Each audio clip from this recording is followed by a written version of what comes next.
Selamat sore, jumpa lagi Bapak Ibu sekalian yang ada di rumah atau mungkin yang sedang dalam perjalanan. Apa kabar sore hari ini? Kiranya semua dalam keadaan baik. Lama kita tidak berjumpa. Syukur sore hari ini ada waktu untuk kita berjumpa lagi. Dalam acara kita pada sore hari ini, obrolan santai kita. Dalam acara kita Coffee Live.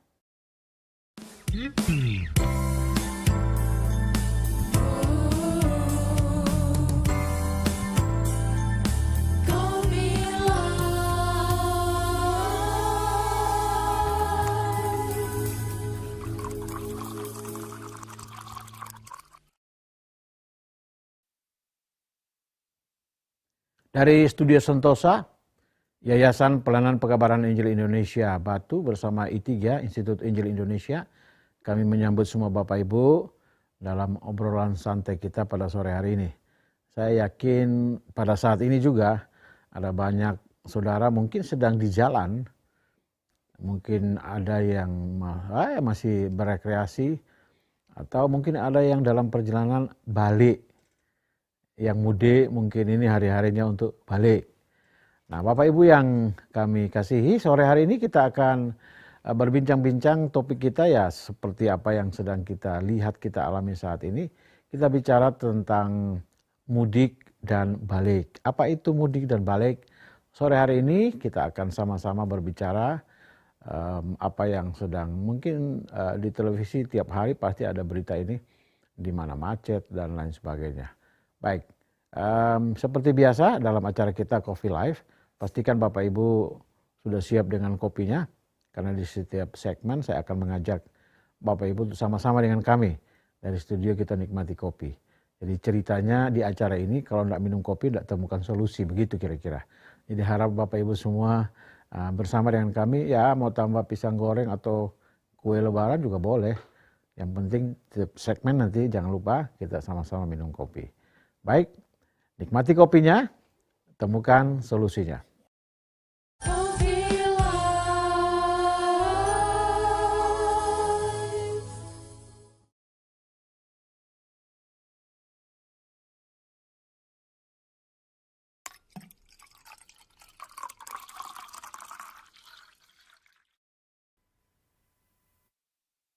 Sudah bersama dengan saya di studio pada sore hari ini.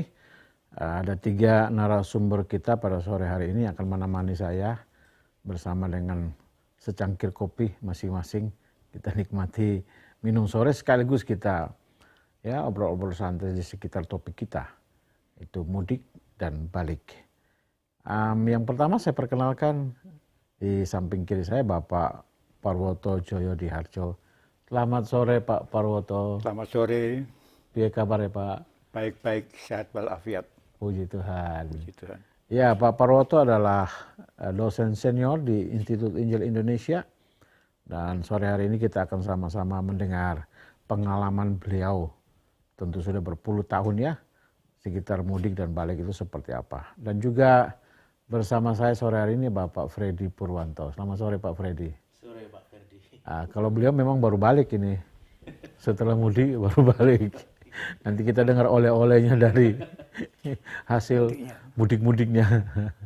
Terima kasih Pak Freddy. Pak Freddy adalah salah satu pimpinan di Institut Injil Indonesia. Dan sore ini juga bersama dengan saya. Dan yang terakhir, narasumber saya yang ketiga adalah Bapak Pendeta Yeskel Kahar Hadiwinoto. Kami biasa kenal dengan panggilan beliau Pak Kahar. Selamat sore Pak Kahar. Selamat sore Pak Ferdi. Apa kabar Pak mudik kah? Oh enggak, tetap di UD aja. Baik, nah sore ini ada 2 senior bersama seorang junior, kita akan membahas tentang topik ini. Manusia memang dicipta oleh Tuhan sebagai makhluk sosial, jadi bertemu, berkumpul keluarga itu keperluan atau kebutuhan. Itu tidak bisa dihindari, tidak bisa disangkali, kita ingin bertemu dengan keluarga. Apalagi yang masih punya orang tua, setiap kali ada perayaan keagamaan tertentu, kita rindu bersama dengan keluarga. Nah, sore hari ini kita akan bahas topik ini, karena topik ini bagi saya atau bagi tim redaksi Coffee Live ini menarik. Karena setiap tahun pasti kita akan melihat dan juga mendengar pembahasannya. Ini semacam budaya. Nah, saya ingin mulai kita tanya dulu sebenarnya apa itu sih mudik? Mudik itu apa? Baik, saya mulai dari Pak Kahar, monggo Pak. Ya, mudik itu adalah pulang kampung asal usul. Pulang kampung asal usul. Sehingga orang semangat mudik minimal ada orang yang dituakan. Syukur orang tua kandung.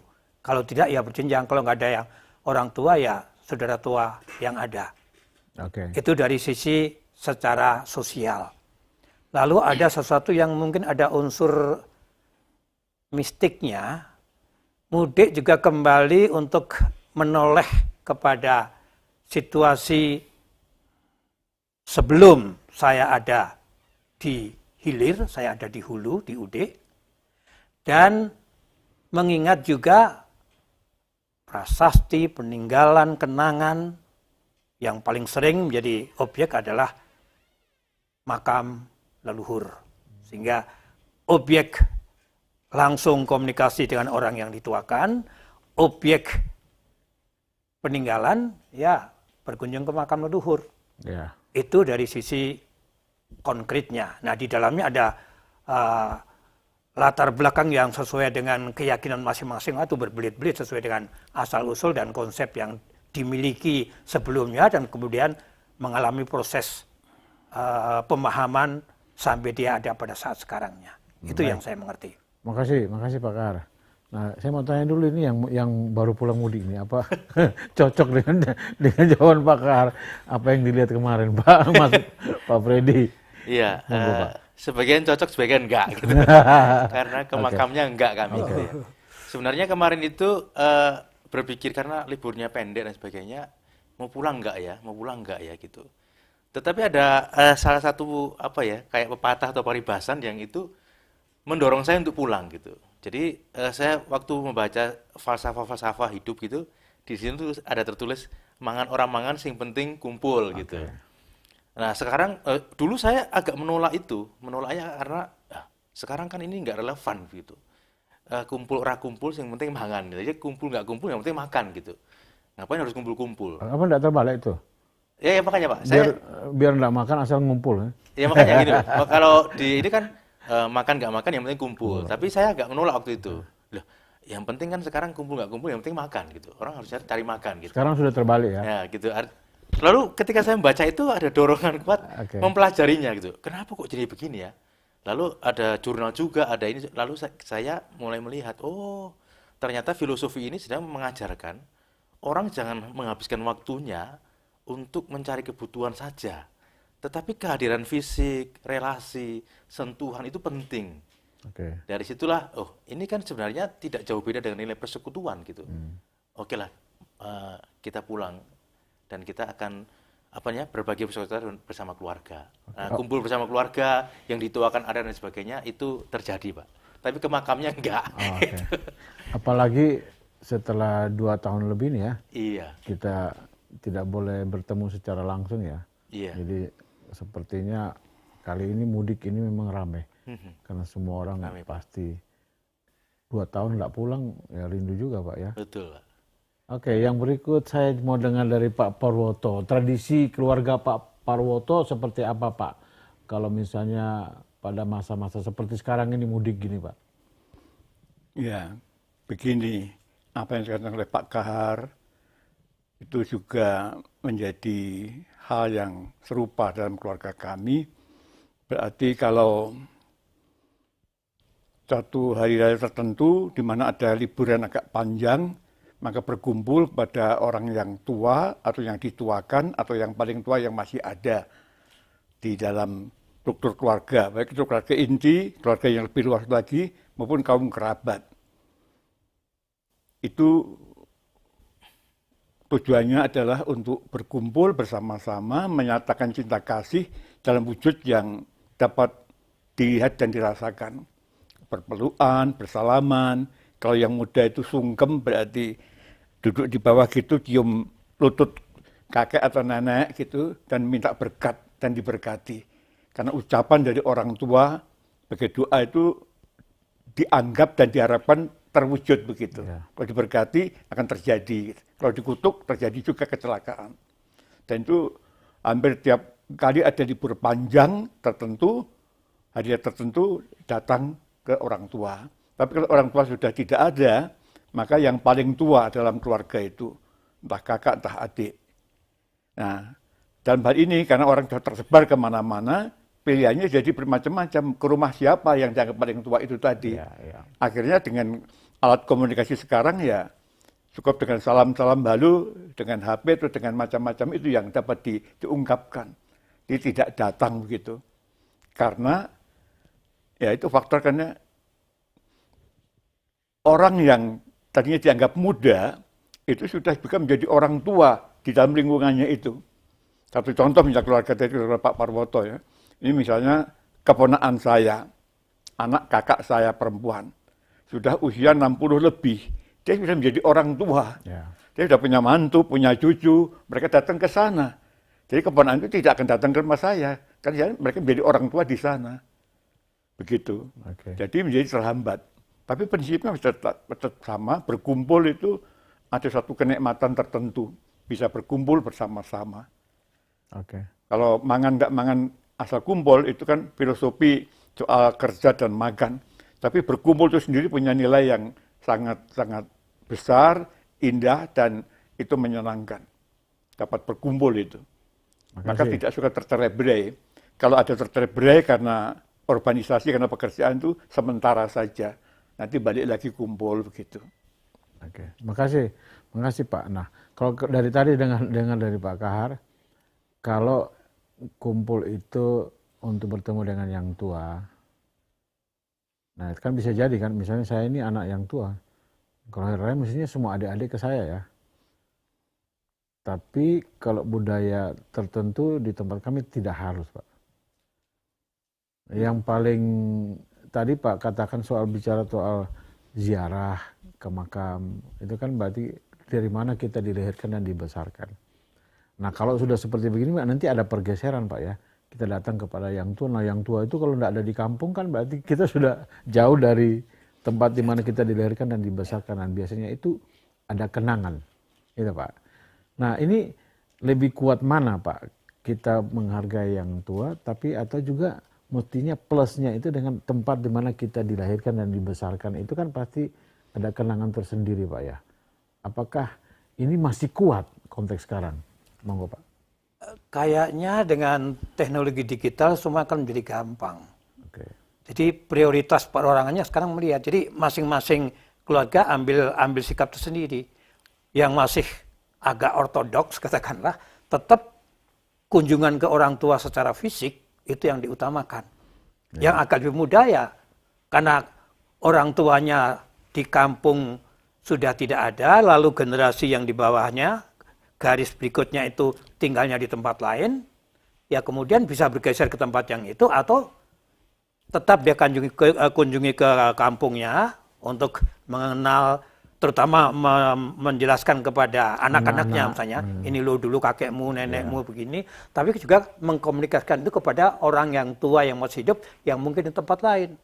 Nah itu pada kali ini saya merasakan itu tidak langsung karena dari kami yang tertua itu sekarang yang tertua sudah ada di Jakarta malah. Oke. Saya yang kedua ada di Batu. Adik yang termuda itu yang tinggal dekat kampung. Oke. Tapi namanya sekarang orientasinya dengan digital teknologi mencari momen untuk kumpul secara zooming kepada yang paling tua yang ada. Jadi teknologi sangat menolong dan membuat orang fleksibel, bisa milih selera yang mana. Ada disajikan beberapa menu yang ada untuk bagaimana bermudik dalam penghayatan yang ada. Dan saya kira itu wajar. Itu yang saya alami sendiri. Berarti Pak, kalau kita lihat budaya mudik ini juga makin lama mulai makin simpul-simpulnya mulai lebih longgar Pak ya. Lebih longgar. Gitu. Memang tetap kalau pakai teknologi pun tetap ada rasa kurang lah. Ya toh Pak. Naturnya kita mau berjumpa. Lokasi itu punya kenangan tersendiri. Iya, kenangannya itu yang. Ya, tapi nampaknya sekarang orang rela mengabaikan itu. Yang penting kita bisa kontak, bisa lihat-lihatan. Gimana Pak Freddy?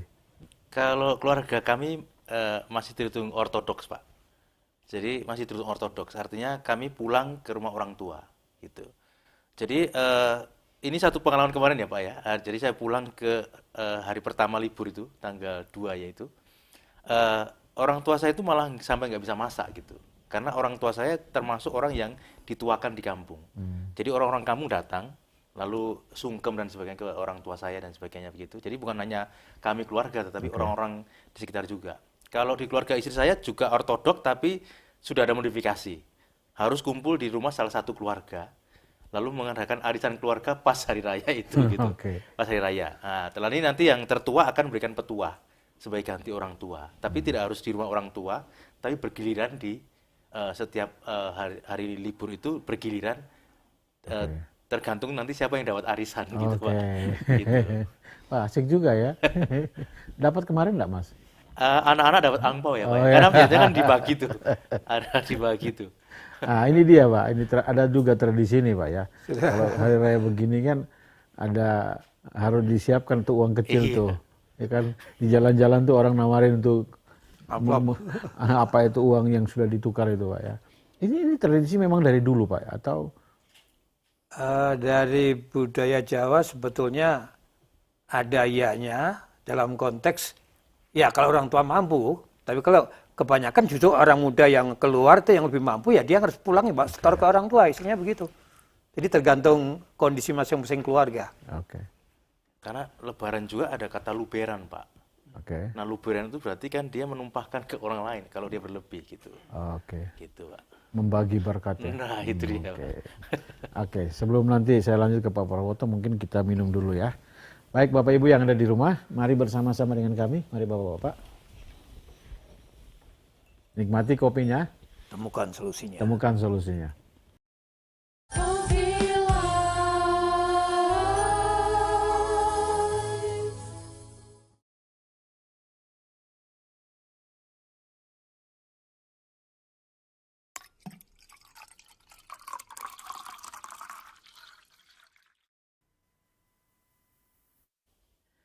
Ya, ternyata kumpul-kumpul keluarga bukan asal kumpul. Ada juga tambahan-tambahan yang kecil tapi bisa jadi suatu waktu jadi persoalan itu. Kalau pulang harus ada bawa sesuatu, ada angpau ya. Ada yang harus dibagikan, mungkin khususnya kepada anak-anak tentunya ya. Bagaimana Pak Prawoto dalam tradisi keluarga Bapak, kalau merayakan hari raya itu ada juga memberikan sesuatu kepada anak-anak atau cucu? Ya, kebiasaan adalah yang paling tua memang menyediakan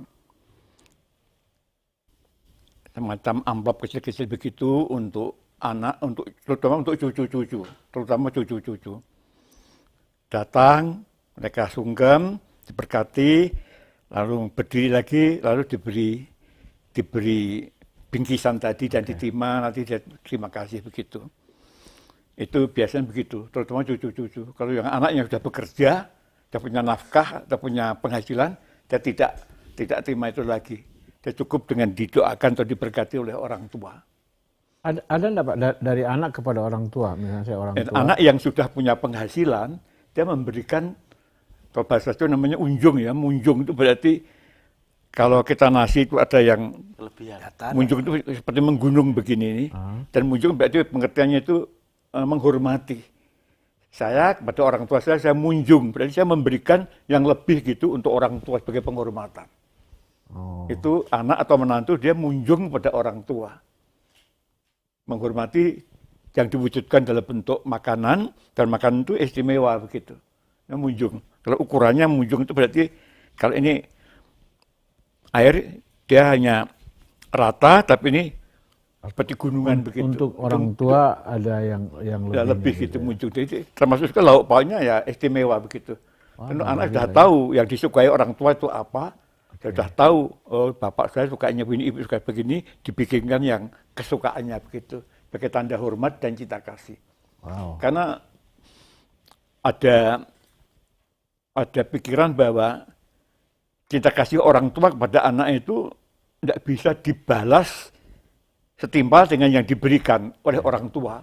Berapapun anak memberi, itu masih dalam tanda kurang daripada yang diterima dari orang tua. Iya. Tapi masih kurang. Betul. Jadi itu ucapan terima kasih. Nanti orang tua memberkati.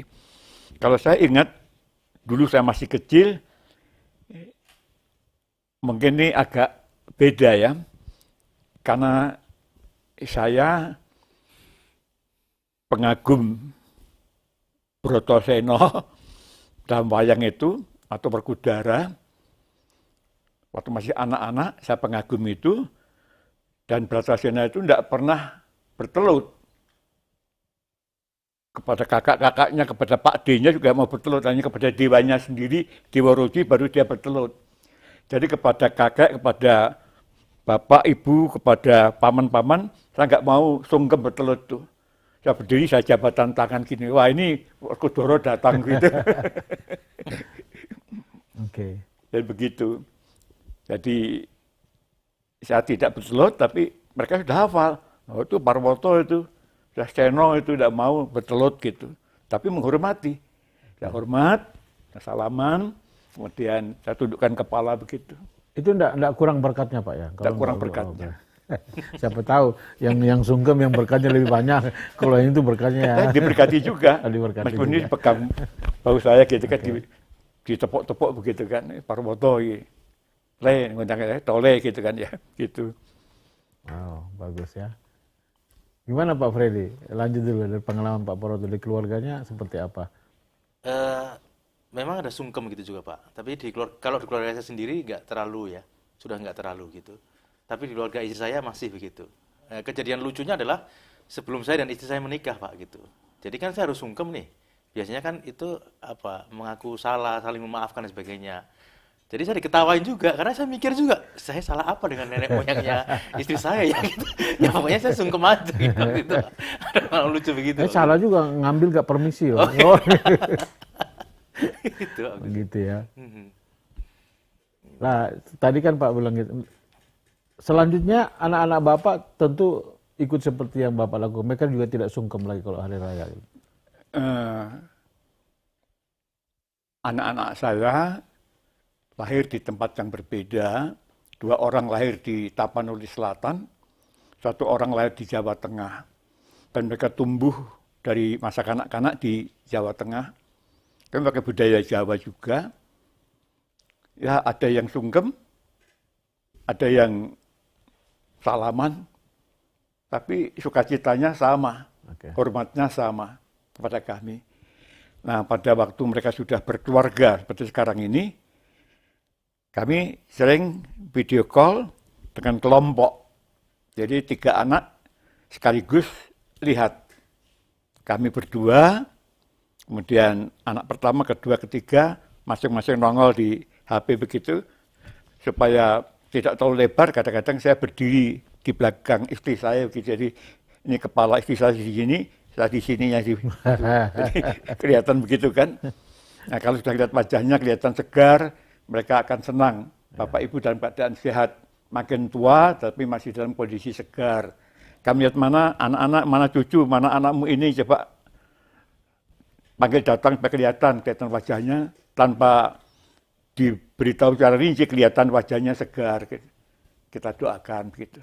Dan kita bersyukur untuk itu. Ini sudah modern ini ya? Sampai sekarang masih begitu. Oh. Tiap kali kami kumpul 3 keluarga, 4 dengan kami. Gitu. Ini kayaknya hasil pembentukan COVID-19 ya. Gimana Pak Kar, boleh lanjut Pak? Saya kira sebelum COVID-19 pun kecenderungan itu sudah ada. Oleh karena masalah pembiayaan, jarak, waktu. Jadi ya semakin luas lah. Ya. Cuma yang saya masih ingat dari warisan beban ortodoks tadi, itu kadang-kadang yang muda-muda yang sudah pergi ke hilir sana, ke kota, mereka memaksakan diri untuk tampil seolah sukses, seolah-olah sudah bisa munjung. Nah, masalahnya kemudian dari mana dana yang dipakai munjung itu? Nah, itu yang kemudian muncul kadang-kadang, maaf, bulan sebelum bulan mudik bisa menjadi bulan maling, bulan korupsi, Ya. bulan mencari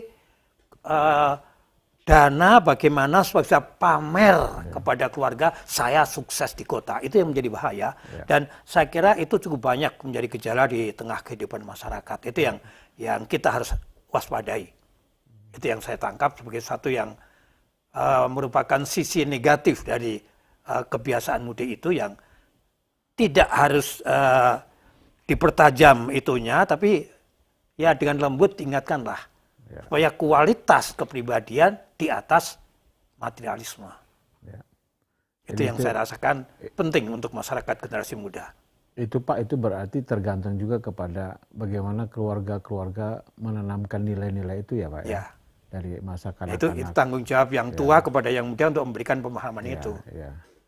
Jadi yang tua pasti bilang lah, kalian tidak harus bawa apa-apa, yang penting kalian hadir, kami sudah senang. Nah, yang kan nilai kebersamaan itu lebih penting. Ya tadi itu ya, biar nggak makan asal kumpul ya. Tapi kayaknya sekarang sudah susah ya, asal kumpul pasti makan.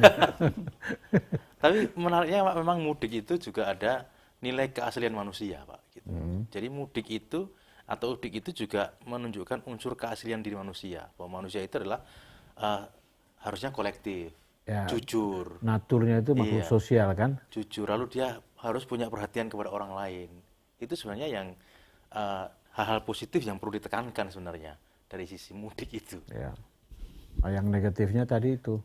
Ya negatifnya bisa aja orang jadi pengen gengsi ya, menunjukkan bahwa dia ada sukses dan sebagainya. Ada juga yang sisi negatif gitu, mungkin ada juga Pak. Karena kan salah satu pengertian mudik itu yang saya baca itu, orang ingin pulang sekaligus beritahu loh, saya udah berhasil loh di kota.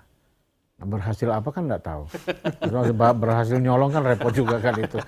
Jadi sebenarnya mau beritahu orang di kampung, saya merantau dan saya berhasil.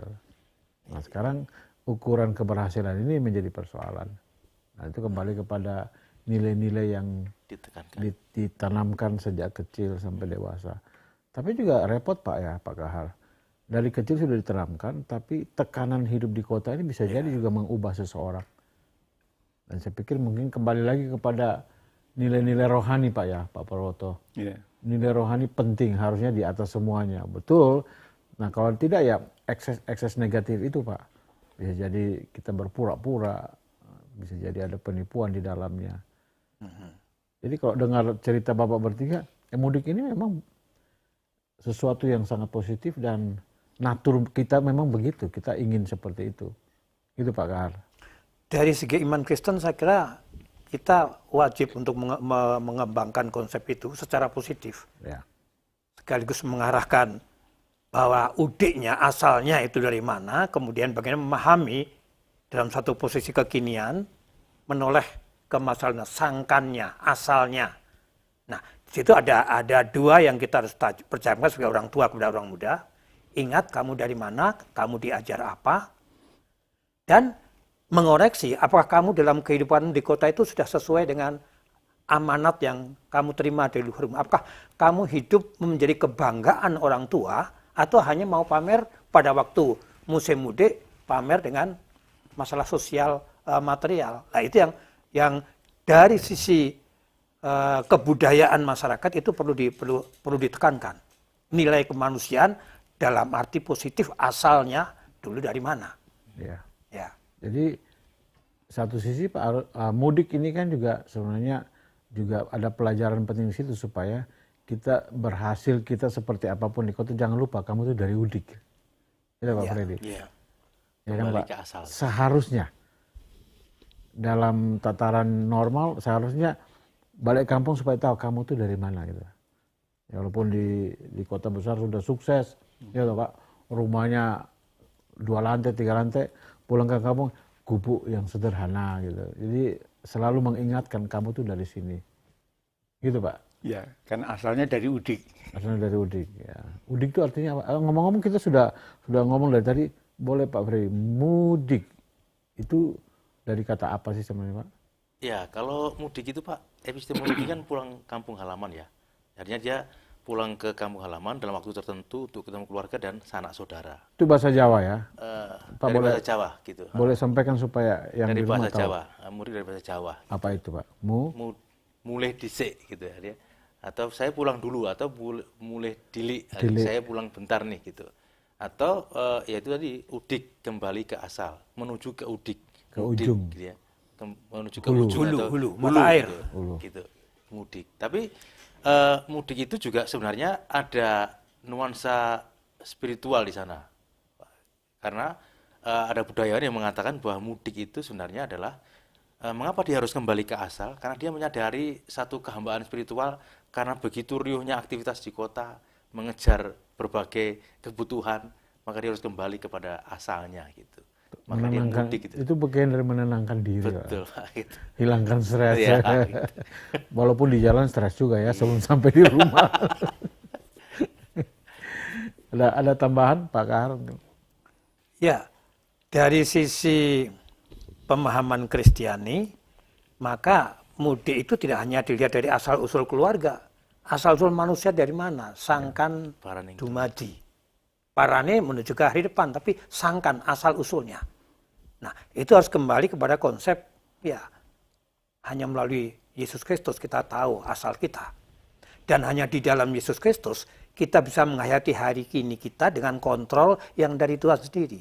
Jadi, udik dalam arti suatu konsep status rencana Tuhan untuk kehidupan setiap pribadi, sehingga dalam kehidupan di kancah pertarungan sosial, politik, ekonomi, kebudayaan itu dia tidak terhanyut oleh arus yang carut-marut, terutama hidup kota yang serba hedonis itu. Dia tahu, dia membawa amanat dari leluhur secara nilai kerohanian untuk dia jalani dengan konsep tidak kacau, tidak bingung, tahu, mempertanggungjawabkannya karena dia berasal dari sana dan dia akan membawa nama baik si leluhur itu dalam konsep kita ya, membawa nama baik Tuhan yang telah menciptakan dan menghidup kita. Ya. Itu adalah nilai yang harus dari sisi kita keluarga orang-orang percaya harus menegaskan kepada keturunan-keturunan kita. Kewajiban dasar bukan hanya kepada si orang tua tapi ya sang yang tertua itu Tuhan, itu harus menjadi ukuran bagaimana kita menjalani hidup kita selanjutnya. Ya Pak, makasih Pak Kahar. Itu berarti seharusnya mudik ini juga satu tanda petik kalau kita pakai bahasa rohani ini kesempatan bertobat lah. Oh, ya. Kan bisa jadi sudah salah jalan. Ya, untuk mengoreksi diri kan, di mana saya sekarang ada.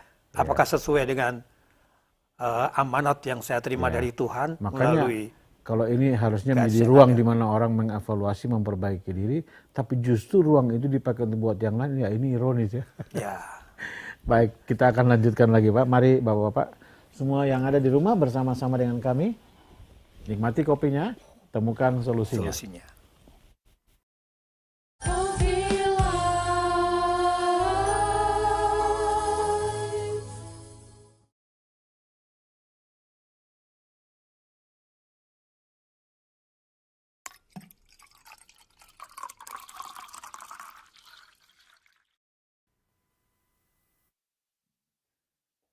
Ya, jadi mudik ini ada nilai-nilai positif, bahkan ada nilai rohani di dalamnya jika semua orang yang bermudik menyadari itu.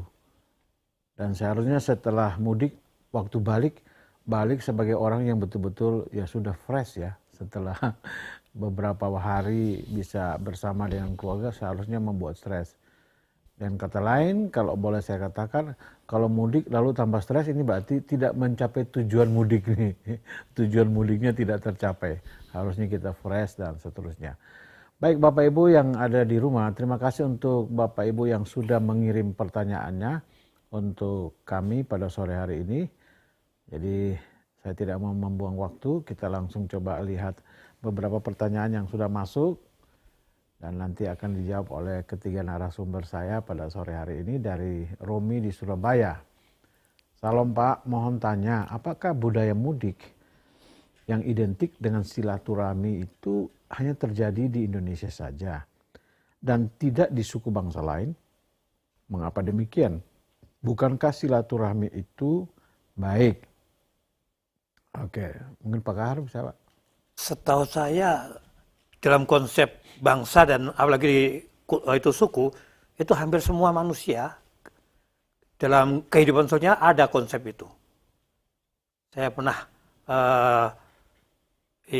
pengalaman melihat waktu musim tahun baru dalam konsep satu agama di India, mereka juga kembali, bahkan dalam konsep karena mereka alur sungai, jadi mereka mengusahakan jalur pulang itu mengikuti alur sungai itu. Jadi ke hulu betul-betul. Ya. Itu yang pernah saya lihat. Ke Mudik atau ke Hulu? Ke Hulu kan? Ya, hulu. Itu hilir, Pak. Oh, ya. Jadi Ke Hulu, ya. hulu asal. Jadi ke arah mata airnya sana itu. Dan memang kalau lebih dalam lagi, di mata air itu ada upacara. Oke. Kalau ikut aliran sungai itu berarti GPS-nya sudah jelas itu Pak. Nggak usah kemana-mana lagi, langsung balik aja. Itu alamiah barangkali. Sudah pasti itu ya. Udah pasti tuh, nggak bisa lagi kemana-mana. Iya, sebenarnya kan ini konsep ini ya Pak ya. Iya. Silaturahmi ini kan kata lainnya kan silaturahim. Iya, Dari kata dari silah dan kandungan. rahim. Gitu. Jadi ada hubungan, sila itu hubungan atau ikatan, rahim itu kerabat atau kasih sayang.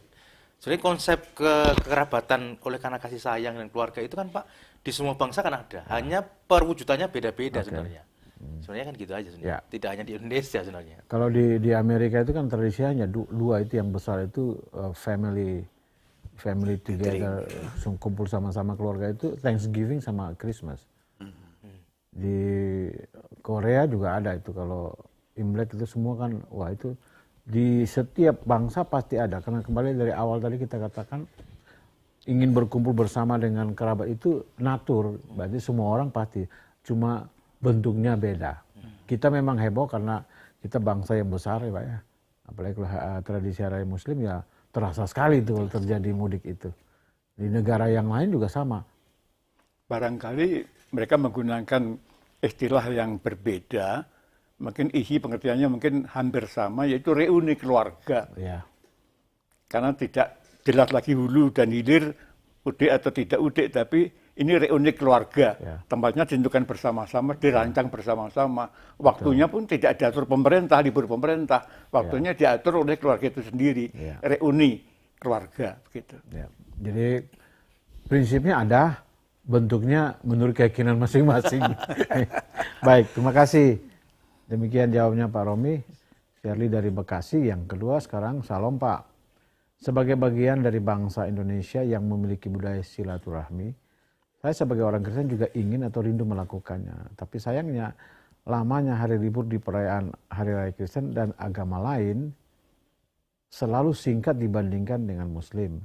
Pertanyaan saya, bagaimana kita sebagai orang Kristen tetap bisa bersilaturahmi dengan keluarga di kampung meski tidak bisa mudik? Jadi pertanyaannya, bagaimana kita sebagai orang Kristen tetap bisa Mudik tanpa mudik. Mudik tanpa mulai. Mudik Monggo, tanpa mulai. Pak Freddy. Sebenarnya kalau karena hari liburnya singkat, kan pemerintah punya waktu cuti ya Pak. Jadi pas hari raya itu boleh cuti gitu. Jadi Kan merah hanya berapa gini kali ini? 3 ya. Tapi kan 1 minggu dikasih. ya makanya gitu. Artinya orang misalnya Natal pun kakak ipar saya itu dulu waktu di perusahaan ketika Natal dia akan bercuti agak panjang gitu supaya bisa dengan keluarga gitu.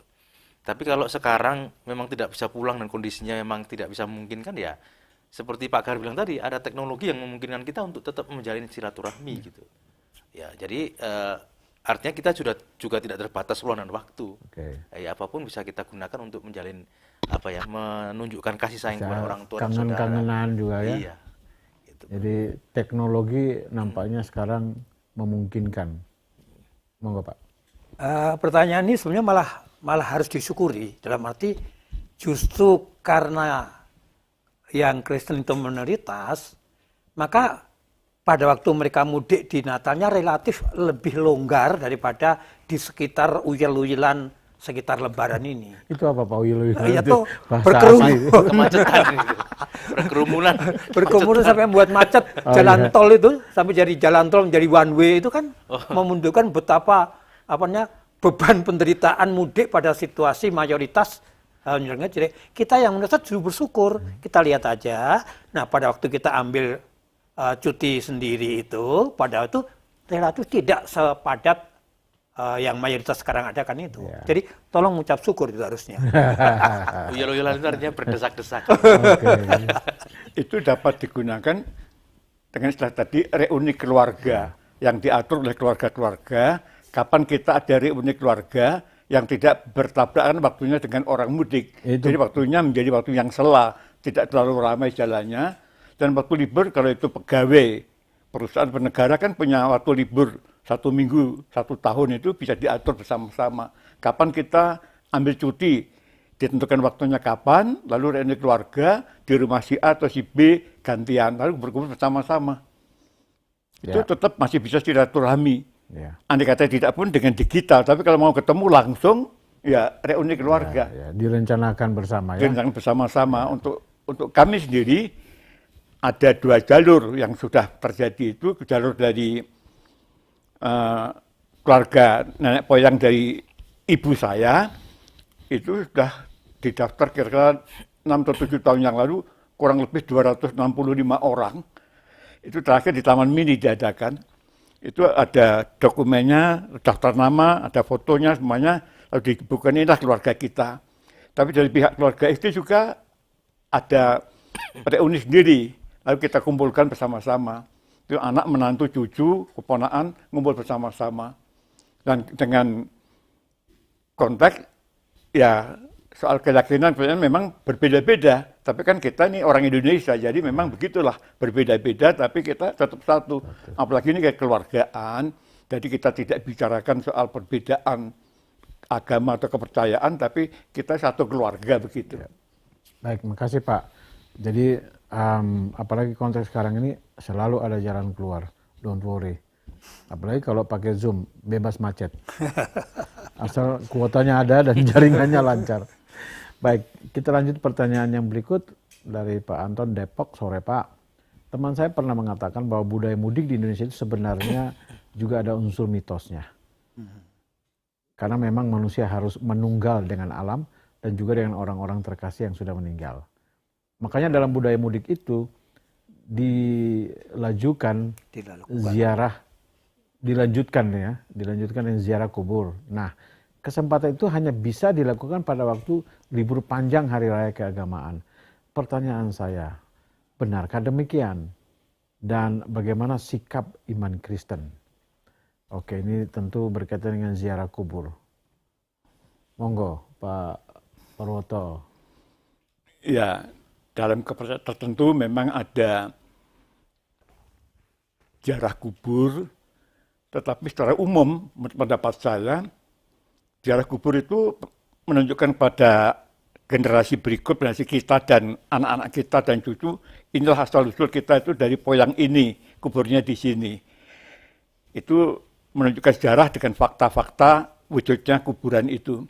Tapi sekaligus juga kalau dikatakan itu ziarah itu untuk membersihkan, itu kita lihat juga kuburnya di mana, tukang kuburnya seperti apa. Kalau memang itu kurang bersih, ya kita membersihkanlah. Ya. Tapi kalau tukang kuburnya sudah profesional, biasanya sudah dibersihkan. Kita tinggal kasih fee atau kasih berkat pada tukang kuburnya itu. Terima kasih sudah merawat kubur poyang saya. Kita terima kasih. Ya. Tapi itu menunjukkan inilah jalur kita pada anak, cucu atau generasi yang berikut. Kan mereka akan kadang tanya, kita dulu poyangannya dari mana ya? Kita sebutkan begitu. Dan itu ada kuburnya, ini kuburnya di sini. Okay. Gitu. Tapi tidak dalam pengertian menyembah kubur, tidak. Bicara di situ lagi. Bicaranya dengan yang hidup, dengan yang mati. Okay. Gimana Pak Freddy, lanjut? Iya, sebenarnya kan mudik ini Pak, dulu di Kerajaan Majapahit kan karena dananya besar, ditaruh tentara-tentara penguasa-penguasa daerah. Lalu kan sekali waktu mereka harus pulang untuk menghadap raja dan mengunjungi keluarga. Tetapi menurut beberapa budayawan, ada juga perantau-perantau pada zaman Majapahit itu yang pulang ke keluarga dan juga mengurus makam leluhurnya, karena ada konsep menghormati orang tua gitu. Lalu setelah berkembang itu ternyata ada juga pemahaman bahwa memang kita harus manunggal dengan alam ini, manunggal dengan orang di sekitar kita, tapi kita juga harus manunggal dengan sesuatu yang tidak kelihatan, karena mereka tetap saudara kita juga yang harus kita hormati. Nah, seringkali ziarah kubur itu adalah satu untuk mendoakan yang mati. Gitu. Yang kedua, oleh karena di spiritual research itu dikatakan bahwa ketika orang meninggal lalu masuk kubur itu ada yang mengatakan dia masuk ke satu dimensi yang lebih mulia, yang bisa menjadikan kita diberkati oleh dia. Makanya, ayo gen pinter, supaya pintar, supaya pandai ini loh, minta kakek atau nenek untuk ini dan sebagainya. Nah, secara khusus sebagai pandangan iman Kristen, ya kita pasti tidak menyetujui hal itu, karena iman Kristen sesuai dengan pandangan Alkitab bahwa antara dunia orang hidup dan dunia orang mati itu stop, tidak ada hubungan gitu, tidak ada hubungan lagi. Artinya ketika kita ke kubur ziarah hanya untuk mengenang nenek moyang kita, leluhur kita, untuk membersihkannya, sebatas itu nggak persoalan. Tetapi kalau sudah mendoakan yang mati, ngobrol-ngobrol atau minta berkat dan sebagainya, itu sudah tidak sesuai dengan konsep Alkitabiah. Ya. Kadang-kadang guyon, tapi saya pikir itu pengaruh mitos itu. Kami sudah datang. Saya lihat itu ada di YouTube tuh, Papa, saya sudah datang. Itu ngomong sama batu. Tapi ada orang punya keyakinan beda. Jadi mereka yakin masih bisa didengar ya. Menghormati, tapi sudah mati. Waktu masih hidup tidak dihormati. Ada tambahan, Pak Kar? Ya, justru di situ satu yang sangat menunjukkan ciri khas kekristenan. Kalau bagaimana sikap iman Kristen, artinya iman Kristen harus jelas. Memang kita mudik, kita kembali ke lingkungan konsep keluarga Rasul itu, tapi secara rohani tadi sudah ada dunia yang berbeda sama sekali, nggak ada komunikasi sama sekali. Yang ada kita mengenang, mensyukuri apa yang telah mereka siapkan untuk generasi penerusnya, dan mewujudkan ketaatan kita atas nasihat-nasihat mereka itu dalam relasi hubungan keluarga. Jadi tidak komunikasi dunia roh. Tetapi dalam konsep dunia roh, kita harus melihat bahwa di balik semua yang sudah lalu itu ada Tuhan. Nah, kepada Tuhan inilah, seperti dikatakan dalam Yohanes pasal 14 ayat 6, ya, bahwa Yesus jalan kebenaran dan hidup. Dan kemudian dalam konsep itulah, maka kita menjalani hidup itu dengan kekuatan yang langsung dari sumbernya leluhur. Sumbernya UD itu, yaitu Tuhan sendiri. Sehingga momen situasi waktu mudik juga semangat tadi, satu penyegaran, menyadari tanggung jawab kita sebagai generasi penerus untuk menaati kebenaran yang Tuhan telah percayakan melalui alur leluhur kepada kita yang hidup, untuk hidup sesuai dengan rencana Tuhan. Dan itu sekaligus kesempatan kita menanamkan nilai-nilai yang baik kepada anak cucu kita, Pak ya. Betul. Baik, terima kasih. Kita lanjutkan pertanyaan berikut, Anita dari Yogyakarta. Salam Pak, saya mau tanya mengapa di hampir semua agama di Indonesia biasanya ada upacara ritual ziarah kubur dalam setiap hari raya keagamaan seperti Natal atau Lebaran. Apakah ada kepercayaan tertentu di balik sikap tersebut? Apakah hal itu ada dalam Alkitab? Bagaimana gereja bersikap terhadap budaya atau kebiasaan tersebut? Ya, tadi sudah disinggung, sudah dijawab ya. Jadi iman Kristen punya pemahaman sendiri. Kita tidak lagi berbicara dengan orang yang sudah meninggal. Sudah pasti dunia orang mati dan kita yang hidup tidak ada lagi hubungan. Dan kita hanya berhenti sampai di situ. Kalaupun ada ziarah itu hanya kita menghormati, mengenang kembali orang tua, dan tidak lebih dari itu. Saya pikir itu saja sudah cukup tadi ya, jawabannya sudah disampaikan tadi. Kita lanjut yang berikut. Gatot, Semarang. Selamat sore Bapak-Bapak. Budaya mudik dan silaturahmi menurut saya adalah ciri khas bangsa Indonesia. Hanya sayangnya mudik pasti selalu diwarnai dengan kemacetan lalu lintas. Namun hal itu tidak bisa dihindari. Yang mau saya tanyakan, bagaimana mempertahankan budaya yang positif itu di tengah arus modern saat ini yang membuat orang menjadi individualis, radikalis, mager, dan antisosial, khususnya generasi muda. Oke, Pak Freddy dulu. Iya, generasi mudanya. Ya, mager itu malas gerak. Ya. Mager gerak. Ya, jadi bagaimana mempertahankan hal ini? Sebenarnya kan Pak, itu kan merajut nilai-nilai kekerabatan dan kasih sayang ya. Artinya sebenarnya itu bisa lestari ketika dulu di keluarga itu sebenarnya ditanamkan nilai-nilai itu. Gitu. Kalau di keluarga itu kuat kasih sayang dan sebagainya, mau tidak mau anak atau orang tua pasti akan saling mengingat, Pak. Kasih sayang itu ada ya. Tapi kalau nggak ada kasih sayang, ngapain saya pulang? Nggak ada gunanya, nanti malah saya sakit hati dan sebagainya. Ya. Satu. Yang kedua, ketika mudik tadi betul bahwa kita mungkin memang ada petuah-petuah dari yang tua untuk anak-anak muda supaya itu tetap dilestarikan gitu. Jadi petuah-petuah itulah yang mendorong kita untuk tetap punya semangat kekerabatan itu. Karena kalau di keluarga kami sendiri kan sebenarnya kumpul keluarga itu kan menyatukan antara anggota terah Pak ya, supaya saling mengenal dan terah ini siapa saja supaya tahu dan sebagainya. Itu kan juga menjalin kekerabatan. Oh itu saudara, itu masih saudara dan sebagainya, dulu perjuangannya seperti ini gitu Pak. Atau dengan kata lain Pak Freddy juga mau bilang bahwa sebenarnya untuk mengatasi persoalan individualis, radikalis, mager, dan antisosial ini, justru mudik ini ruang yang terbuka untuk merajut kembali, ya menanamkan nilai-nilai itu ya. Dan tadi penjelasan Pak Kahar itu berarti alangkah baiknya setiap generasi, mungkin generasi saya jadi tua, saya harus melanjutkan itu ya, nilai-nilai yang baik ini kepada generasi selanjutnya, supaya jangan putus Pak ya. Ya. Masalahnya kalau generasi misalnya zamannya saya sudah tidak lagi memperhatikan ini, saya menjadi individualis, maka otomatis ke bawah juga nanti sama itu. Tapi apakah menurut bapak-bapak ini apakah ini mungkin? Oleh karena tadi kita bicara dari awal, natur manusia itu tidak bisa sebenarnya. Individualis itu murni saya pikir tidak mungkin. Itu mungkin hanya ada untuk konteks masalah tertentu, orang menjadi menyendiri, tapi di batin paling dalam tidak. Ikatan itu ya. Ikatan itu. Betul Pak Freddy? Iya Pak, ikatan itu pasti ada Pak di dalam batin ya. Nah itu tadi, itu pertanyaan itu bagus sekali, karena semua masalah yang coba membuat kita retak pasti bisa diatasi.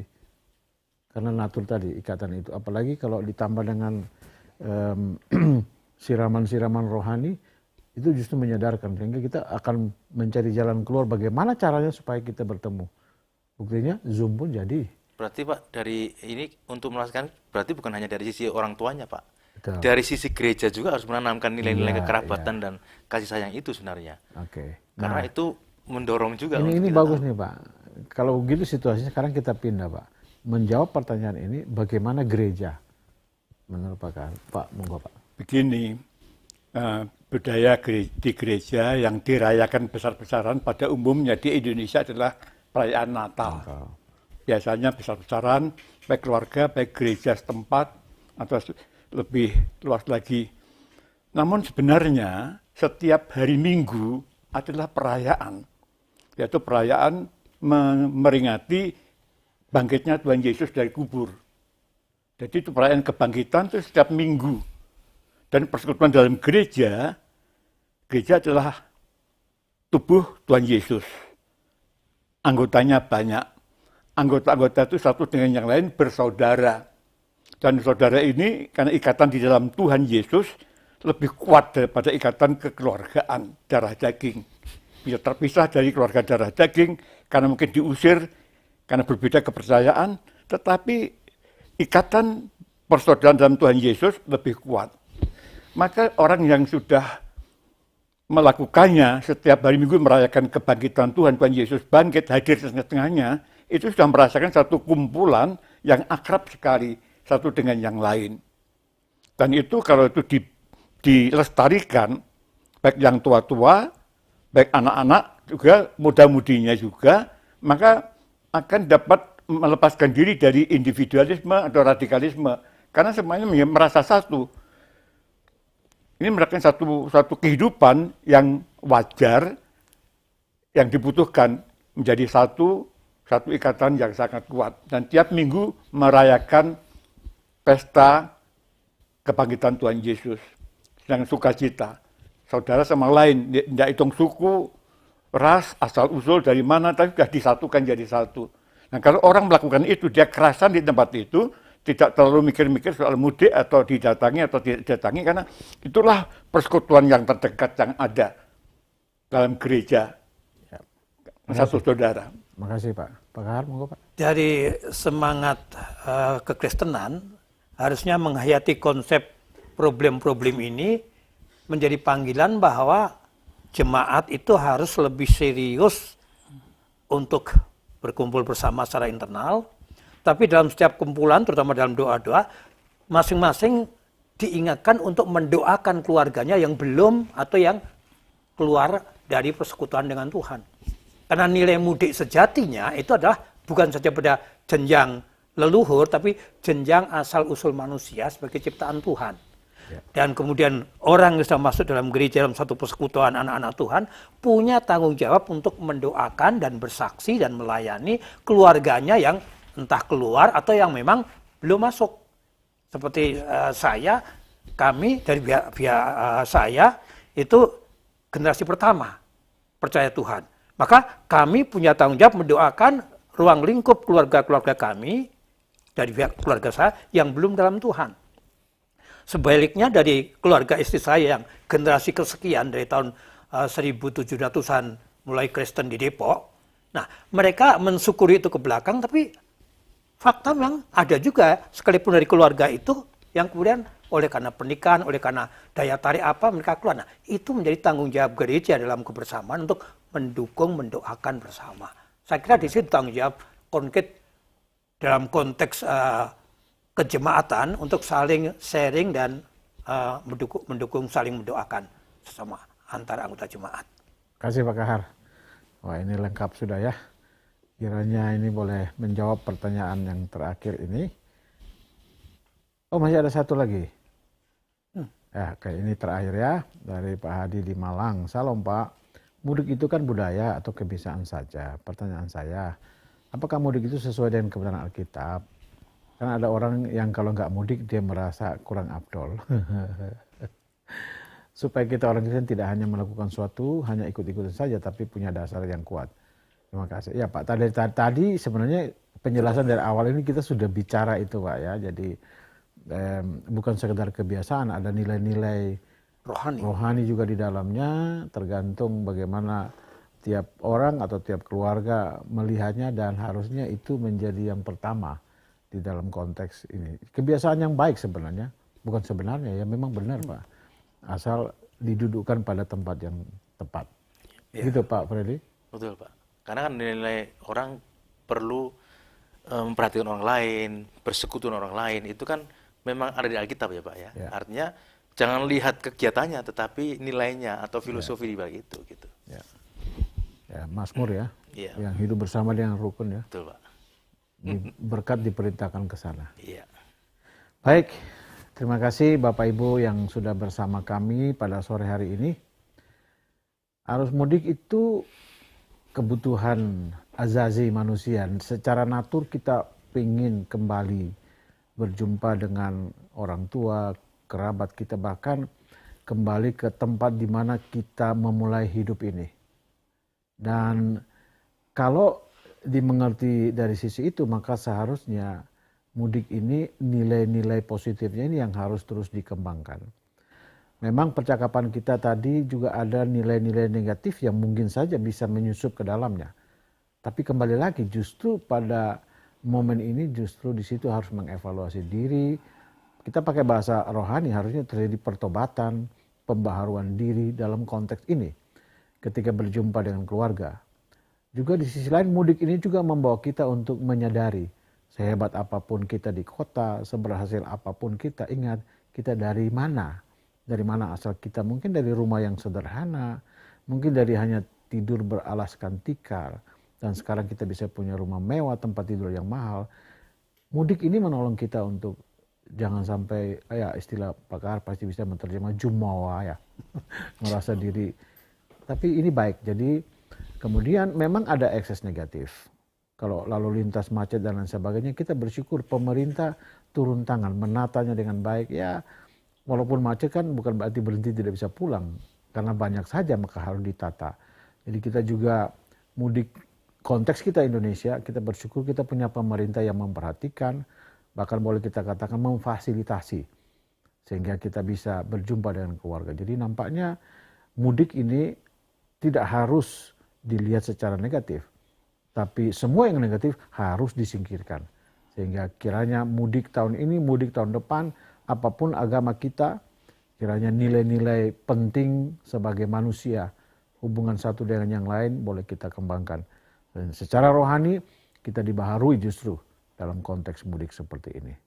Kiranya percakapan sore hari ini memberkati Bapak Ibu sekalian, menambah wawasan, sehingga kita juga boleh menata hidup kita. Mulai dari keluarga kecil kita di rumah, tetangga kita, bahkan dimanapun kita berada dan bekerja. Baik, Bapak-Bapak, terima kasih untuk kebersamaan sore hari ini. Dan sebelum kita menutup, kita akan berdoa. Saya boleh minta Pak Kahar boleh mendoakan semua yang mungkin sedang sekarang ini balik. Kalau sudah mudik berarti sekarang waktunya balik. Harus balik. Supaya semua selamat di jalan, tiba kembali di rumah, di tempat kerja masing-masing, kiranya tidak terlambat, bisa menikmati semua kenikmatan yang didapat selama mudik ini. Oke, sebelum Pak Kahar tutup dalam doa, saya mau sampaikan, masih ada kopi nih Pak, Bapak-Bapak, mari sama-sama dengan semua yang ada di rumah, nikmati kopi ya, temukan solusinya.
Ya, sebelum kita akhiri dengan doa, saya ingatkan kepada Bapak Ibu sekalian, untuk orang-orang muda jangan lupa nanti malam ada cemilan, cerita milenial anak muda. Ini mau bicara tentang masa depan nampaknya. Kiranya semua orang muda boleh mengikutinya. Dan jangan lupa besok hari Minggu, ibadah pagi jam 9 bersama kebaktian multigenerasi YPPI jam 9 pagi. Dan sore hari jam 4 ada galeri Bible Kids untuk anak-anak sekolah minggu. Dan pada jam 7 malam besok ada Revival Night. Pastikan Bapak Ibu bergabung bersama kami menikmati berkat-berkat rohani dalam acara kami dari YPPI Batu dan bersama dengan Institut Injil Indonesia. Baik, kita akhiri perjumpaan kita. Pak Kahar boleh berdoa untuk kita. Mari kita berdoa. Bapa di surga, kami bersyukur untuk acara yang telah kami sajikan. Dan biarlah melalui apa yang disampaikan, kami lebih dekat lagi untuk memahami hakikat kami, dari mana kami berasal, dan mensyukuri bahwa Tuhan telah memberikan orang tua, leluhur, dan di atas semua, Tuhan yang pencipta, yang membawa kami melalui segala proses menjadi seperti apa adanya pada saat ini. Karena itu, pembahasan seputar masalah mudik membuat kami memahami lebih dalam lagi apa tanggung jawab kami kepada leluhur untuk mewujudkan sebagai ucapan terima kasih karena Tuhan telah menjadikan mereka sebagai jalur kami ada, dan terutama kepada Tuhan sumber pertolongan yang boleh membawa kami menghayati suasana pada proses arus mudik dan balik pada tahun ini. Kami berdoa untuk Bapak Ibu Saudara yang sedang dalam perjalanan untuk kembali dari mudik, lindungi, jaga, pelihara mereka, dan hakikat persekutuan dengan Tuhan dan tanggung jawab untuk meneladani contoh-contoh baik dari keluarga terpatri dalam hidup mereka. Bahkan juga untuk yang tidak bisa mudik oleh karena konteks situasi yang ada, Tuhan berikan penghiburan karena nilai utama bukan secara fisik, tapi secara rohani. Kembali menyadari sebagai ciptaan Tuhan, diciptakan baru dalam Yesus Kristus, Tuhan mau hidup kami melakukan pekerjaan baik yang telah Tuhan rencanakan. Berkati juga dalam segala kegiatan pelayanan multimedia yang ada dalam kaitan untuk mendorong anak-anak Tuhan lebih berani bersaksi, lebih berani menyatakan kebenaran, dan lebih peka kepada panggilan Tuhan menjadi saksi yang setiawan di tengah lingkungan dunia dengan segala tantangan zaman yang sedang menekankan hal-hal yang bersifat fisikal atau sosial dan mengabaikan nilai rohani. Kami hidup oleh karena Tuhan yang telah menciptakan kami dan jadikan kami saksi Tuhan dimanapun dalam situasi kehidupan yang Tuhan izinkan kami layani. Terpujilah Allah dalam Yesus Kristus, sumber hakikat kehidupan kami dan pembimbing hidup kami untuk menjalani hidup hari-hari ini menuju masa depan yang mengacu kepada kesiapan kami untuk melakukan apa yang Tuhan kehendaki dalam hidup ini.